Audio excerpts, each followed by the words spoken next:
సర్వసిద్ధి అనే ఊర్లో లక్ష్మీ గణేష్ అనే దంపతులు ఉండేవారు. వారికి చింటూ అనే ఒక కుమారుడు కూడా ఉన్నాడు. గణేష్ దగ్గరలో ఉన్న ఒక కంపెనీలో పనిచేసేవాడు. లక్ష్మి వాళ్ళ ఊర్లో ఒక దుకాణం పెట్టుకుని వాళ్ళ జీవనం కొనసాగించేవారు. గణేష్ తన భార్య కొడుకు నల్లగా ఉన్నారు అనే ఒకే ఒక్క కారణంతో వాళ్ళని సరిగ్గా చూసుకునేవాడు కాదు. లక్ష్మమ్మ, మా అబ్బాయి గారు చెంచుబొడ్లు కాకర పువ్వొత్తులు పడేయమ్మా. ఉదయం నుంచి నా బుర్ర తింటున్నాడు. సరే అన్నయ్య గారు. ఎంత అయిందమ్మా? 100 రూపాయలు అన్నయ్య గారు. చీకటి పడింది. లక్ష్మి దుకాణాన్ని మూసి ఇంటికి వచ్చింది. గణేష్ కూడా ఇంటికి వచ్చాడు.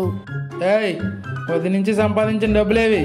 ఎందుకండి ప్రతిరోజు నా దగ్గరున్న డబ్బులు కూడా తీసుకొని వెళ్తున్నారు? ఇంట్లో ఖర్చులకు కూడా డబ్బులు ఉండనివ్వడం లేదు. ఏంటే నోర్లేస్తుంది? ఆ డబ్బులు ఎలా ఇవ్వు?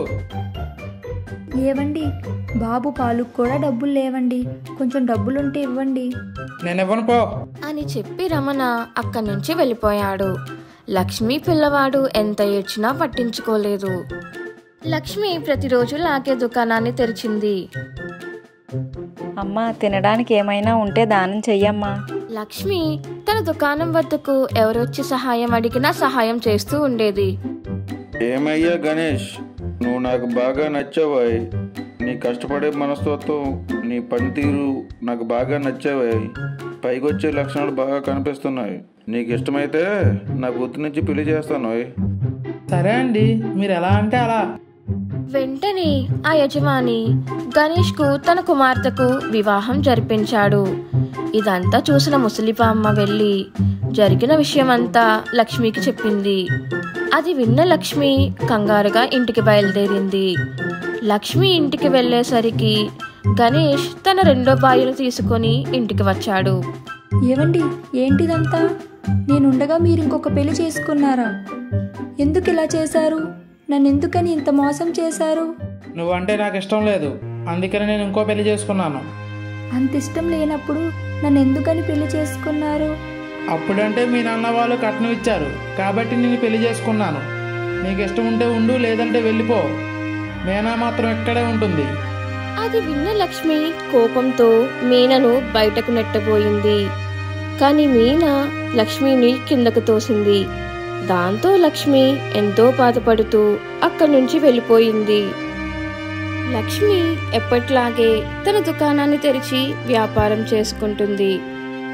నా కాపురం బాగుండాలంటే లక్ష్మి బ్రతికి ఉండకూడదు. చీకటి పడింది. లక్ష్మికి ఇంటికి వెళ్ళడం ఇష్టం లేక తన కుమారుడితో ఆ దుకాణంలోనే పడుకుంది. అర్ధరాత్రి కావచ్చింది. మీనా ఒక కాగడాన్ని తీసుకుని లక్ష్మి దుకాణానికి వచ్చింది. ఈ రోజుతో దీని పీడ విరగడైపోతుంది అని అనుకుని ఆ కాగడాను ఆ దుకాణంపై విసిరి అక్కడి నుంచి వెళ్ళిపోయింది. కాపాడండి, కాపాడండి! ఇంతలో ఊరివారు లేచి ఆ మంటల్ని ఆర్పారు. లక్ష్మి తన దుకాణం కాలిపోవడం చూసి తన కొడుకుని ఎలా పోషించుకోవాలి అని బాధపడింది. చింటూ ఆకలికి ఏడవడం మొదలుపెట్టాడు. అయ్యో, బాబు ఏడుస్తున్నాడు. పాలు కొనడానికి కూడా డబ్బులు లేవు. ఇప్పుడెలా అని అనుకుంటూ తన భర్త కోసం ఇంటికి వెళ్ళింది. ఏవండి, ఏవండి! ఏం కావాలి? ఎందుకు మా ఇంటికి వచ్చావు? బాబు ఉదయం నుంచి ఏడుస్తున్నాడు. కొంచెం పాలుంటే ఇవ్వండి.